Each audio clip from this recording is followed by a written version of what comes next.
Format numerology நேயர்களுக்கு நர்மதாவின் அன்பான வணக்கம். நம்மளுடைய சேனல்ல தொடர்ந்து பல்வேறு விதமான ஃபார்மட் நியூமராலஜி மற்றும் ஆன்மீகம் சம்பந்தமான தகவல்கள் பார்த்துட்டு இருக்கோம்.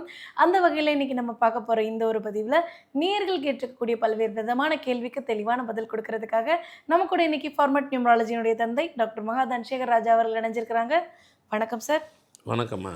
சார், அதிர்ஷ்டம் அப்படின்றது இறைவன் கொடுக்குற ஒரு கொடை, இல்ல ஒரு தேவதைகள் கொடுக்கக்கூடிய ஒரு வரம். அப்படி எப்படி வேணா இருக்கலாம் சார். அது அதுவா நடக்கணுங்க. அதெல்லாம் நம்மளுடைய விதி பயன்படிங்க அப்படின்னு சொல்றவங்களுக்கு மத்தியில, இந்த அதிர்ஷ்டம் அப்படின்ற ஒரு விஷயத்த நம்மளா வர வைக்க முடியுமா? அதுக்கு ஏதாவது வாய்ப்புகள் இருக்கா?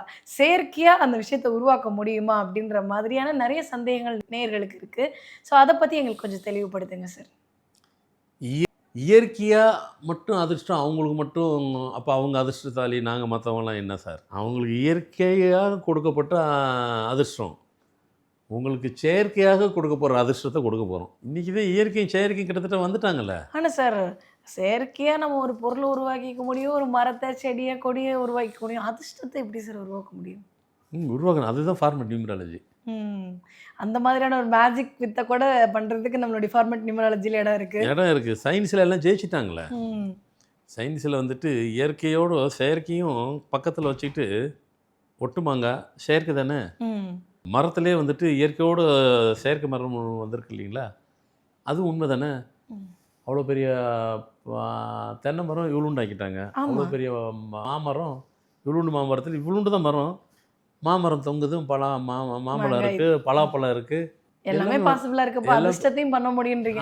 அதெல்லாம் கண்டுபிடிக்கிறது ஒரு அறிவியல் முறையா இருக்கட்டும் சார். அதிர்ஷ்டத்தை கண்டுபிடிக்கிறதுக்கு ஃபார்மட் நியூமராலஜில என்ன ரகசியம் எங்களுக்கு வச்சிருக்கீங்க? கண்டுபிடிச்சிருக்கோம். அதுதான் ஃபார்மட் நியூமராலஜியோட ரகசியமே. அதனால் அது அனுப்பட்டு நம்ம சொல்ல போகிறேன். எந்தெந்த தேதி உள்ளவங்களுக்கெல்லாம் இயற்கையாகவே அதிர்ஷ்டம், இல்லாதவங்களுக்கு தான் ஃபார்மட் நியூமராலஜி இருக்குன்னு தான் நான் சொல்கிறேனே. அதை எப்படி கொடுக்கணும் எங்களுக்கு தெரியும். நாங்கள் அதை கொடுத்து டியூன் பண்ணிடுவோம். நீங்கள் அந்த புக், சில பேர் சொல்லுவாங்க, அந்த ராஜாஸ் நியூமராலஜின்னு ஒரு புக்கு இருக்குது, அதில் எல்லாமே எழுதியிருப்பேன். அதில் பார்த்துட்டு ஐயா, ஆனால் சில இது பார்த்தா நான் இப்போ வேறு லெவலில் இருக்கேன், ஆனால் அந்த புக்கில் என்ன அப்படி போடலை, ஆனால் பேர் மாற்றினா அப்படி வந்திருக்கிறேன். அது அந்த நம்பிக்கை இருக்குது, அதுதான் உண்மையும் கூட. எந்தில் கொஞ்சம் இதாக கம்மியாக தான் போட்டிருக்கு, ஆனால் நான் வேறு லெவலில் இருக்கேன். நான் தான் பேர் மாற்றிட்டீங்கன்னா அது மாதிரி பேரை மாற்றும் போது லைஃபே மாற்றிடும். அதுதானங்க அந்த சீக்ரெட்டு. அதை நம்ம கொண்டு கொடுத்துட போகிறோம். அப்போ இதில் நீங்கள் புரிஞ்சுக்கிறது, இயற்கையான ஒரு அதிர்ஷ்டத்து உண்டவங்களே இருக்கிறார்கள், இல்லாதவர்களை செயற்கையான அதிர்ஷ்டன்றது வேறு ஒன்றும் இல்லை. நம்ம ஃபார்மட் நியூமராலஜி தான் செயற்கையான அதிர்ஷ்டத்தை கொடுத்து இயற்கையான அதிர்ஷ்டோடு கனெக்ட் ஆகிடுறோம். அப்போ அது கேர்ஃபுல்லாக பேர் வைக்கிறதுல தான் அங்கே விஷயம் இருக்குது. அதை நீங்கள் புரிஞ்சுக்கிறணும். இந்த பேர் வைக்கிறதுல நீங்கள் புரிஞ்சுக்கணும். இப்போ நான் இயற்கையான அதிர்ஷ்டம் உள்ளவங்களையும் நான் சொல்லிடுறேன். அதுவும் நீங்கள் முதல்ல புரிஞ்சுக்கணும் இல்லையா. உங்களுக்கு அது இருக்குங்கிறத நீங்கள் தெரிஞ்சுக்கணும். இல்லைங்கிறதுன்னு சொல்ல தேவையில்லை. மீதி கொடுக்காத நம்பர் இல்லை. அதுக்கு தான் செயற்கை நம்பர் தான் நம்மக்கிட்ட இருக்க. கனெக்ட் பண்ணிட்டேன்னு வைங்களேன், அவங்களுக்கு ஈக்குவலண்ட்டாக நீங்கள் வந்துட போகிறீங்க. இயற்கையான நம்பர் என்ன? 119. இது இயற்கையாகவே பை பர்த்லேயே உங்களுக்கு இருக்குது. 211 இயற்கையாகவே இருக்குது. 1221 இயற்கையாகவே இருக்குது. 422 இயற்கையாக இருக்குது. 5 இயற்கை. 6-15 உண்டு. 16 இயற்கையாகவே அதிர்ஷ்டம். 17 இயற்கையாகவே அதிர்ஷ்டம். 27 இயற்கையாகவே அதிர்ஷ்டம். நீங்கள் சொல்கிறத பார்த்தா அது உண்மை தான் இருக்குது போல் இருக்குது. நானும் பார்த்த வரைக்கும் அப்படியே பெரிய லெவலில் பார்த்து இந்த நம்பரில் இருக்கிறாங்க. கரெக்டு தான், இல்லைன்னு சொல்கிறதுக்கு இல்லை, உண்மை. அப்போ மீதி உள்ளவங்கெல்லாம் இல்லையா, அதுதான் இயற்கையிலன்னா செயற்கை. அவங்கள கனெக்ட் பண்ணி விட்டுற வேண்டி தான். அந்த பேரில் அதில் தான், அந்த பேர் வைக்கிறதுல தான் நான் எவ்வளோ உங்களுக்கு சூட்சுமம் சொல்லி கொடுத்துருக்குறேன், எவ்வளோ ரகசியம் இருக்குது. அந்த ரகசியம், அந்த சூட்சுமத்தில் எப்படி கொடுக்கணுங்கிறது தான். அது ஏன் டியூட்டி, அது ஏன் வேலை, அது என்னென்ன செய்யணும், எப்படி பண்ணணும், அதெல்லாம் நிறைய விஷயம் இருக்குது. 1, 10, 19, 28 ஒன்றை குறிக்குது. இதில் 2 பேருக்கு தான் நான் சொல்லியிருக்கிறேன், மீதி 2 பேர் வரல அதுக்குள்ளே. ஆனால் அது உண்மையான உண்மைதான், மாற்று கருத்தே இல்லை. இப்போ சொல்லும்போது ஆமாம் சார், இது வரைக்கும் யாரும் இப்படி பிரித்து யாருமே சொல்லலை. அதுதான். அப்போ நம்ம செயற்கை அதிர்ஷ்டத்தை அழகாக உங்கள் பேர்லேயே வெறும் பேரை மட்டும் கொடுக்காம, அந்த பேர் கூட சில இதெல்லாம் சமாச்சாரம்லாம் இருக்குது, அதெல்லாம் வச்சு கொடுத்துட்டு அப்படி ப்ராக்டிஸ் கொடுத்தீங்கன்னு வைங்களேன். பொதுவாக நம்ம பார்த்திங்கனாக்கா எவ்வளோ படிச்சிருக்கிறோம், எவ்வளோ எழுதுகிறோம், அப்போல்லாம் கை வலிக்காது. ஆமாம், உட்காந்து பெரிய எக்ஸாம்லாம் எழுதுகிறோம், இவ்வளோ பேப்பர் எழுதுவோம், 20 பேப்பர் 30 பேப்பர் எழுதுவோம். அதெல்லாம் கை வலிக்காது. வலிச்சா எப்படி ஆமா. எழுதுவோம்? ஆனால் அந்த பேரை எழுதும்போது 10 முறை தான் எழுதுவோம். ஃபியூ செகண்ட்ஸில் கை அவ்வளோ வலிக்கும். வலிக்கும். இதுதான் பவர். ம். அது பவர்ன்போது அப்படி நான் அந்த பவரை ரியலைஸ் பண்ணுற அளவுக்கு அப்படி ஒரு பேர் கொடுப்பேன். ஏன்னா இந்த லெட்டர்லாம் ஒன்று இருக்குது. உங்கள் பேர் இருக்குன்னாக்கா எந்தெந்த லெட்டர்லாம் ஒரு லெட்டரோட ஒரு லெட்டர் கனெக்ட் ஆகணும், ம். எந்த லெட்டர் கனெக்ட் ஆகக்கூடாது. லெட்ரு நம்பரு முதல்ல லெட்டரை பார்த்துருவேன், அதுக்கூட இந்த நம்பரை போட்டு கனெக்ட் பண்ணிடுவேன். பண்ணும்போது தான் அந்த பவர் அந்த அந்த அந்த பவரே எகிரும். அந்த ஸ்பீடே வேறு லெவலில் வேலை செய்யும். அதுதான் முக்கியம். ஒரு பேர் வைக்கிறது இல்லை. இப்போ 41ன்னு ஒரு பேர் இருக்குது. ம். நீங்கள் 41லேயும் வந்துட்டு கையே வலிக்க முடியாத பவரே இல்லாத பேரும் கொடுக்க தெரியும், வைக்க முடியும். நான் கொடுக்க மாட்டேன், தெரியும். அந்த பெயின் இருந்தால் தான் கெயின் அப்படின்ற பெயின் மாதிரி இருந்தால் தான் கெயின். அந்த பவர் வீரியத்தை அதனால தான் நான் சொல்லுவேன், உங்களுக்கு வந்துட்டு என்ன பிரச்சனைனாலும் பண்ண முடியும். ஆனால் பண்ணலாமா பண்ண வேணாமாங்கிறது தான் உத்தரவு எதிர்பார்ப்பேன். ம். அது வந்துடுச்சுன்னா என்னன்னாலும் கண்டுங்கிற மாதிரி செஞ்சுக்கிறலாம்.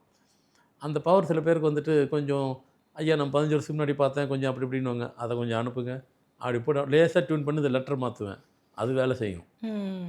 இனிஷியலாக நடுவில் ஃப்ரண்ட்டில் போட்டால் ஒரு பவர், பேக்கில் போட்டால் ஒரு பவர், மிடில் போட்டால் ஒரு பவர். அப்படின்னா அதுக்கு என்ன அர்த்தம்னா அந்த லெட்ரு, அதான் முதல்ல சொன்ன மாதிரி அந்த லெட்டருக்குள்ளே அந்த விஷயம் இருக்குது. ம். அந்த எழுத்துலேயே வந்துட்டு எங்கே வேணாலும் போடணும். ஆனால் சார் எல்லாம் சொல்கிறீங்க, அந்த ரகசியத்தை சொல்ல மாட்டேன்றீங்க. இல்லைங்க, எதுங்கிறது எதுன்னு நான் சொன்னால் புரியாதுங்க. ம். அது நம்ம கையில் தான் இருக்கணுங்க. சிற்பி கையில் அவர்கிட்ட அது சொன்னாலும் மற்றவங்களுக்கு புரியாது. ஒரு சிலை வடிக்கிறாரு, எல்லாம் சொல்லுவார், 1.5 மணி நேரம் சொன்னி யாருக்குன்னா புரிஞ்சிருக்குமா? ஏதோ சொன்னது புரியும், நம்ம செய்ய முடியுமா? அவங்க தான் செய்யணும். அவங்களோட எண்ணத்தின்படி தான். என்னதான் நீங்க வர்ணிச்சு ஒரு தோசை போட சொன்னாலும் அண்ணனுக்கு ஒரு உத்தாப்பம் தான். அதே தான் கடைசி அதே கதை தான். அதை நான் சொன்னால் கூட அது, ஏன்னா நமக்கு என்னென்னா அதை வந்து நீங்கள் தப்பிதமாக செஞ்சிடக்கூடாதுன்றக்காக சொல்கிறது இல்லை. அது ம். எதில் போட்டால் என்ன, உங்களுக்கு கம்மியாக வேணுமா ஜாஸ்தி வேணுமா? சில பேர் எழுதுறங்கிற பேரில் அதிக பக்கம் எழுதுவாங்க, எழுதக்கூடாது. குறிப்பிட்ட அளவு எவ்வளோ டோஸ் கொடுக்குறாங்களோ அவ்வளோ டோஸ் தான் மெடிசன் உங்களுக்கு எடுத்துக்கணும். டோசேஜ் தான் முக்கியம். ஓவர் டோஸே கொடுக்கக்கூடாது. ம். அது வந்து உங்களுக்கு வந்து என்ன சொல்கிறது, ஓவர் டோஸ் கொடுத்தா என்னத்துக்கு ஆகும், உடம்புக்கு ஆகாதுங்கிற மாதிரி. ஆமா. அது அந்த அனஸ்தீசியா மாதிரி. ஒரு ஆப்ரேஷன் பண்ணும்போது அனஸ்தீசியா கொடுப்பாங்க. கரெக்டாக பங்க்சுவலாக ஒரு நூலும் ஏறவும் கூடாது, இறங்கவும் கூடாது. பர்ஃபெக்டாக இருக்கணும் அந்த அனஸ்தீசியா. சில பேருக்கு அந்த அனஸ்தீசியா வந்து அதிகம் கொடுக்கறதுனால தான் அதுதான் அவங்களுக்கு பெரிய ஆப்ரேஷனில் ட்ராபேக்ஸ் ஆயிடுது. ம். அதனால தான் அந்த அனஸ்தீசியாவுக்கு மட்டும் எல்லாம் வாங்கிடுவாங்க. அந்த அனஸ்தீசியா கிட்ட மட்டும், அவர்கிட்ட மட்டும் அப்பாயின்மெண்ட்டு 1 ஹவர் தான் கொடுப்பாரு, ½ ஹவர் தான் கொடுப்பாரு, அதுக்கு மேலே கொடுக்க மாட்டாங்க. ம். கரெக்டாக ஒரு 10 இடத்துக்கு போகிறார், அங்கங்கே போயிட்டு வருவார். அவருக்கு அப்படி வருவார், சரன்னு வர்றார், நின்று முடிச்சுட்டு போயிட்டே இருப்பார். பர்ஃபெக்டாக இருக்கும். அந்த கோர்ஸ் டஃப்பானது, அது ம். ரிஸ்கியானது. அது அவ்வளோ அந்த பர்ஃபெக்ஷன் அவ்வளோ இருக்கணும். ம். இந்த ஃபார்முலா தான் அதே தான், அனஸ்தீசியா மாதிரி தான். ரொம்ப அது இப்போ புரிஞ்சிருக்கும். ஓஹோ, இது அதோட கம்பேர் பண்ணுறீங்களா? அப்போ எங்களுக்கு நீங்கள் கொடுக்க முடியாது, நீங்கள் தான் செய்யணும். ம். ஏன்னா எல்லாரும் டாக்டர் தான், எல்லா டாக்டர் அனஸ்தீசியா கொடுத்துட முடியுமா? முடியாதுல்ல. அனஸ்தீசிஸ்ட் மட்டும்தான் கொடுக்க முடியும். அந்த ம். பர்சன்டேஜ் அவருக்கு மட்டும் தான் தெரியும். அதே தான் இதனுடைய அளவு வந்து ரொம்ப கேர்ஃபுல்லாக ஹேண்டில் பண்ணணும். அதை நான் பார்த்துக்கிறேன். அப்போ நீங்கள் இயற்கையாக உள்ள அதிர்ஷ்டசாலியை கூட செயற்கையாக உள்ள அதிர்ஷ்டசாலியை கனெக்ட் பண்ணி விட்டுறலாம். ம். உங்களுக்கும் அதிர்ஷ்டத்தை உருவாக்க முடியும். நீங்கள் புரிஞ்சுக்கிறது இந்த ப்ரோக்ராமில், அப்போ எங்களுக்கும் நீங்கள் அதிர்ஷ்டத்தை கொடுக்க முடியும்னு சொல்கிறீங்க. நாங்கள் எல்லாரும் இந்த சொன்ன நம்பரை தாண்டி மீதி எல்லாரும் அதிர்ஷ்டத்துக்குரியவர்களே தான். அப்போ நீங்கள் சொல்கிறத பார்த்தா எல்லாருமே அதிர்ஷ்டத்தை ஆக்கிடலாம். ம். அந்த அதிர்ஷ்டம் உங்களுக்கு கிடைக்கக்கூடிய நேரம் உங்களுக்கு வந்துருச்சுன்னா அது நடந்துடும். கண்டிப்பா சார். ஸோ கண்டிப்பாக இந்த ப்ரோக்ராம் பார்த்துருப்பீங்க. அப்போ அதனால் கவலையே பட வேண்டாங்கிற ஒரு முடிவுக்கு நீங்கள் வரணும். அதுக்காகத்தான் அந்த விஷயத்தை சொல்லப்படுகிறது. அதிர்ஷ்டத்தை அள்ளி கொடுக்கக்கூடிய இடம் இதுதான். அதுக்கு உதாரணம் அழகாக சொல்லியிருப்பேன். ம். அதனால தான் வந்துட்டு இதை கேர்ஃபுல்லாக ஹேண்டில் பண்ண வேண்டிய இடத்துல நான் இருக்கிறேன்.